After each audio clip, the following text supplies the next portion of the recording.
Salah satu di antara jutaan keistimewaan yang Allah berikan kepada umat ini adalah diberikannya satu ibadah yang tidak mungkin ditolak, pasti diterima oleh Allah. Meskipun ibadah itu dilakukan dengan cara apapun, dengan cara duduk, dengan cara berdiri, berlari, bahkan tanpa khusyuk, bahkan riya sekalipun, pasti ibadah ini diterima. Ya, apalagi kalau bukan sholawat. Adimi sholat ala Nabi Muhammadi faqabuluha hatmun bighairi taraddudi. Perbanyaklah sholawat kepada Nabi Muhammad, karena diterimanya sholawat itu adalah suatu keniscayaan yang pasti. A'maluna bainal qabuli wa raddiha. Semua amal ibadah kita, sholat kita, zakat kita, sodakoh kita, haji kita, semuanya bainal qabuli wa raddiha, antara diterima dan ditolak. Illa sholat ala Nabi Muhammadi, kecuali bersolawat kepada Nabi Muhammad. Dengan sebab kemuliaan nama Nabi Muhammad, pasti solawat itu akan diterima oleh Allah Subhanahu wa ta'ala. Rasulullah bersabda, "Man shalla alayya salatan wahidatan, sallallahu biha alihi ashran." Siapa yang bersolawat kepadaku satu kali, maka Allah akan memberikannya 10 rahmat. Ada salah satu wali min awliyaillah, namanya Syekh Abdul Mawahib Asy-Syadzili. Beliau sering berjumpa dengan Rasulullah, baik dalam keadaan tertidur ataupun dalam keadaan terjaga. Dan pernah ketika beliau mendapatkan perjumpaan dengan Rasulullah, beliau menanyakan tentang hadis ini. "Ya Rasulullah, 10 rahmat itu apakah untuk yang bersolawat kepadamu dengan khusyuk?" Maka dijawab oleh Rasulullah, "La, bal hiya liman yusalli alayya walau kana ghafilan." Enggak, 10 rahmat itu untuk semua yang bersolawat kepadaku meskipun dalam keadaan lalai, tanpa khusyuk.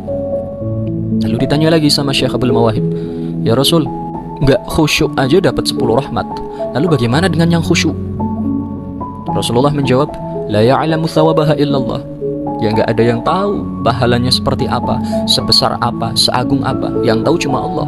Sahabat, satu solawat tanpa khusyuk dibalas oleh Allah Subhanahu wa ta'ala sebanyak 10 rahmat. Lalu bagaimana jika kita membaca 10 solawat, 100 solawat, 1000 solawat, meskipun tanpa khusyuk, berapa rahmat yang telah kita dapat dari Allah Subhanahu wa ta'ala? Lalu ada pertanyaan, memang seberharga apa rahmat Allah itu?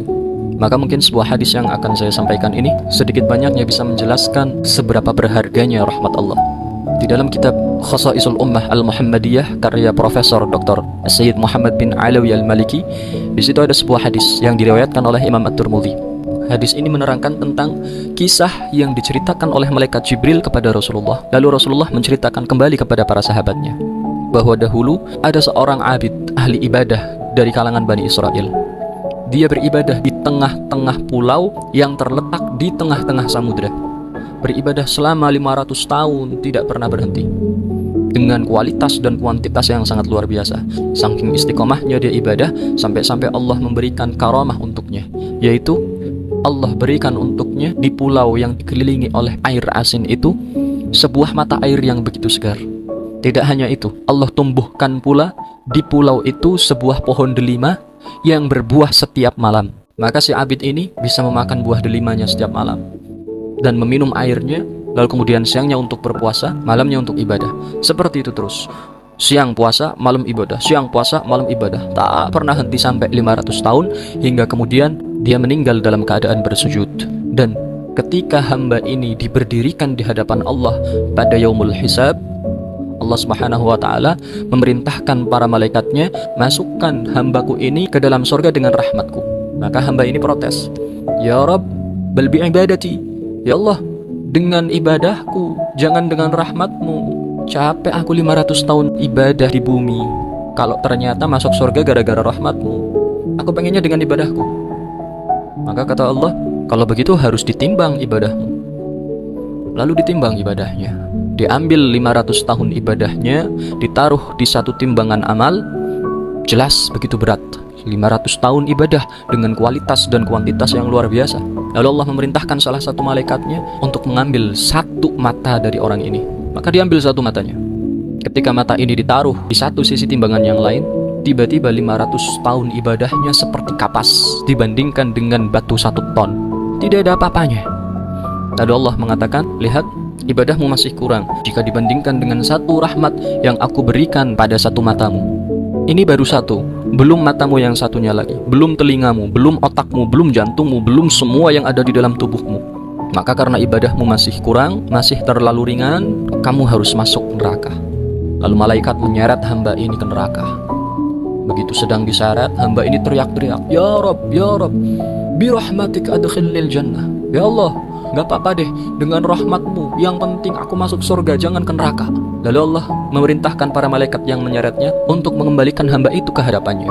Lalu Allah berfirman, wahai hambaku, memangnya siapa yang memberikanmu umur sampai 500 tahun? Bukankah aku? Dan siapa yang memberikanmu taufik hingga engkau mampu melakukan ibadah siang malam tanpa henti? Bukankah aku? Dan siapa yang bisa memunculkan mata air yang begitu segar, yang bisa engkau minum setiap malam untuk bekal ibadahmu, padahal kau berada di tengah-tengah pulau yang dikelilingi oleh air asin? Bukankah aku? Memangnya siapa yang bisa menumbuhkan pohon delima di tengah-tengah pulau dan membuatnya berbuah setiap malam untuk kamu makan, padahal lazimnya pohon delima berbuah setiap sekian tahun sekali? Bukankah aku? Ketahuilah hambaku, semua yang terjadi di alam semesta ini adalah karena rahmatku. Maka setelah mengakhiri kisah ini, Rasulullah bersabda kepada para sahabat, semua akan masuk surga dengan rahmatnya Allah. Lalu sahabat bertanya, ya Rasulullah, awama anta? Kalau engkau ya Rasulullah, apakah sama masuk surga dengan rahmat Allah? Dijawab, iya, aku juga masuk surga karena rahmat Allah. Sahabat, dari hadis ini coba kita petik satu pelajaran, bahwa satu rahmat Allah ditimbang dengan 500 tahun ibadahnya seorang abid dengan kualitas dan kuantitas yang luar biasa, ternyata masih jauh lebih besar, lebih berat, lebih agung satu rahmat Allah itu. Sedangkan kita, umat Nabi Muhammad, diberi keistimewaan oleh Allah, bisa mendapatkan 10 rahmat Allah hanya dengan 1 kali sholawat saja kepada Nabi Muhammad, itu pun tanpa khusyuk. Assalamualaikum warahmatullahi wabarakatuh.